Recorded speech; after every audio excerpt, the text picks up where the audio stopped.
Pour conclure ce chapitre, je me suis un peu amusé à créer une espèce de petit programme sous GeoGebra pour vous présenter un peu les différents résultats. Alors l'idée est la suivante. Nous avons ici 7 données, donc une série statistique avec 7 données que j'ai choisies vraiment variables pour le coup. Alors j'ai pas pu faire grand-chose, donc je les ai mises entre -5 et +5. Et on va essayer de regarder un peu ce que ça donne d'un point de vue graphique pour visualiser ce qu'est la moyenne, l'étendue et la médiane. Pour le moment, mes 7 données sont à 0. Donc d'après la définition, l'étendue, c'est l'écart entre la plus grande donnée et la plus petite donnée, donc c'est une soustraction, 0 moins 0, ça fait 0. La moyenne, on prend toutes les valeurs numériques et on divise par l'effectif total, donc on fait 0 plus 0 plus 0 plus 0 plus 0 plus 0 plus 0 divisé par 7, ça fait 0.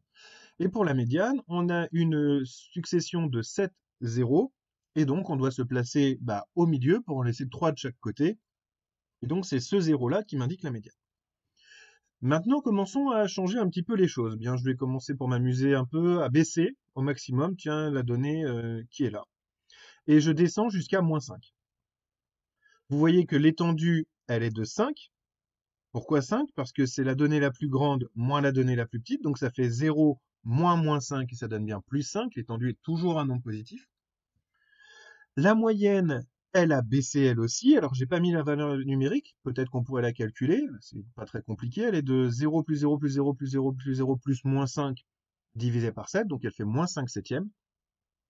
Et la médiane n'a pas changé. Vous voyez que la série statistique est toujours ordonnée ici avec -5 qui apparaît.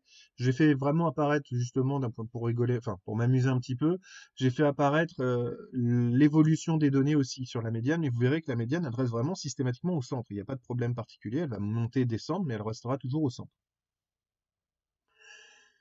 Je peux compenser cette moyenne de ramener cette moyenne à 0 en mettant une étendue plus grande. Alors par exemple, en mettant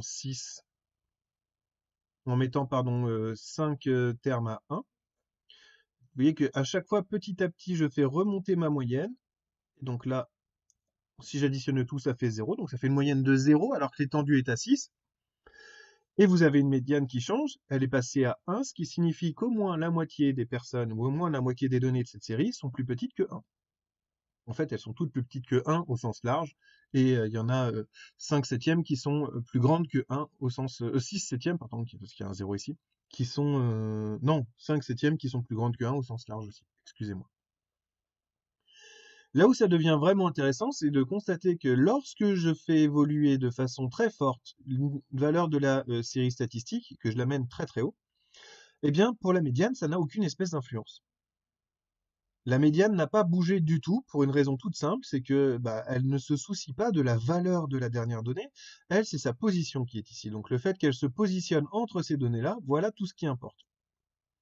La moyenne, elle, fluctue dès qu'on commence à toucher aux valeurs, la moyenne bouge, vous le voyez. Tandis que pour la médiane, si on reste dans des situations qui sont forcément assez cohérentes, c'est-à-dire si on ne touche qu'à des valeurs qui sont après la valeur centrale, il n'y a pas de raison qu'elle change. Si je commence à bouger la valeur centrale, évidemment, vous allez voir que la moyenne se modifie, mais là, elle ne pourra évoluer qu'entre -0,2 et 1,1 tant que je ne bouge pas ces deux valeurs qui sont là. Voilà l'idée, et vous constatez donc comme je le disais la dernière fois, la moyenne étant toujours forcément comprise entre la donnée la plus grande et la donnée la plus petite, vous avez, quand l'étendue est très grande, un immense écart qui n'a pas grand sens finalement, parce que là, je vais avoir une moyenne qui va être vraiment immense, alors qu'en fait, pour la médiane, vous voyez qu'elle n'a pas forcément bougé.